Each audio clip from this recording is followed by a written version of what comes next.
Évangile selon Luc, chapitre 21. Jésus leva les yeux et vit les riches qui mettaient leur offrande dans le tronc. Il vit aussi une veuve indigente qui y mettait 2 petites pièces. Et il dit, « Je vous le dis en vérité, cette pauvre veuve a mis plus que tous les autres, car c'est de leur superflu que tous ceux-là ont mis des offrandes dans le tronc. Mais elle a mis de son nécessaire, tout ce qu'elle avait pour vivre. » Comme quelques-uns disaient du temple qu'il était ordonné de belles pierres et d'objets apportés en offrande, Jésus dit, « Les jours viendront où de ce que vous voyez, il ne restera pas pierre sur pierre qu'il ne soit renversé. » Ils lui demandèrent, « Maître, quand donc cela arrivera-t-il, et quel sera le signe annonçant ces événements ?»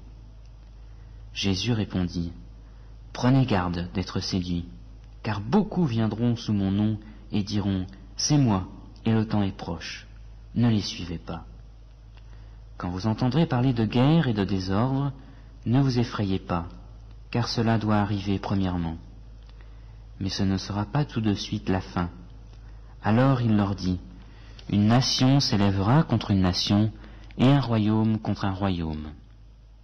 Il y aura de grands tremblements de terre, et par endroits des pestes et des famines. Il y aura des phénomènes terribles et de grands signes dans le ciel. Mais avant tout cela, on portera les mains sur vous, et l'on vous persécutera. On vous livrera aux synagogues, on vous jettera en prison, on vous mènera devant des rois et devant des gouverneurs, à cause de mon nom. Cela vous donnera l'occasion de rendre témoignage. Mettez-vous donc dans l'esprit de ne pas préméditer votre défense, car je vous donnerai une bouche et une sagesse à laquelle tous vos adversaires ne pourront résister ou contredire. Vous serez livrés même par des parents, des frères, des proches et des amis, et ils feront mourir plusieurs d'entre vous.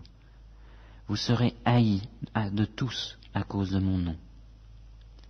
Mais il ne se perdra pas un cheveu de votre tête. Par votre persévérance, vous sauvegarderez vos âmes. Lorsque vous verrez Jérusalem investie par des armées, sachez alors que sa désolation est proche. Alors que ceux qui seront en Judée fuient dans les montagnes, que ceux qui seront au milieu de Jérusalem s'en retirent, et que ceux qui seront dans les campagnes n'entrent pas dans les villes. Car ce seront des jours de vengeance, pour l'accomplissement de tout ce qui est écrit. Malheur aux femmes qui seront enceintes, et à celles qui allaiteront ce jour-là. Car il y aura une grande détresse dans le pays, et de la colère contre ce peuple. Ils tomberont sous le tranchant de l'épée, ils seront emmenés captifs parmi toutes les nations, et Jérusalem sera foulée aux pieds par les nations, jusqu'à ce que les temps des nations soient accomplis. Il y aura des signes dans le soleil, dans la lune et dans les étoiles, et sur la terre une angoisse des nations qui ne sauront que faire au bruit de la mer et des flots.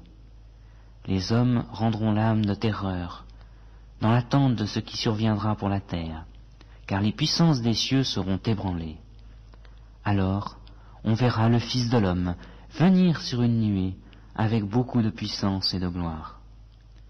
Quand cela commencera d'arriver, redressez-vous et levez la tête, parce que votre délivrance approche. Et il leur dit une parabole. Voyez le figuier et tous les arbres. Dès qu'ils bourgeonnent, vous savez de vous-même, en regardant que déjà l'été est proche. De même vous aussi, quand vous verrez ces choses arriver, sachez que le royaume de Dieu est proche. En vérité, je vous le dis, cette génération ne passera point que tout cela n'arrive. Le ciel et la terre passeront, mais mes paroles ne passeront point. Prenez garde à vous-même, de crainte que vos cœurs ne s'apesantissent par les excès ou l'ivrognerie, et par les soucis de la vie, et que ce jour ne fonde sur vous à l'improviste, comme un filet, car il viendra sur tous ceux qui habitent la surface de toute la terre. Veillez donc et priez en tout temps, afin que vous ayez la force d'échapper à tout ce qui doit arriver, et de paraître debout devant le Fils de l'homme.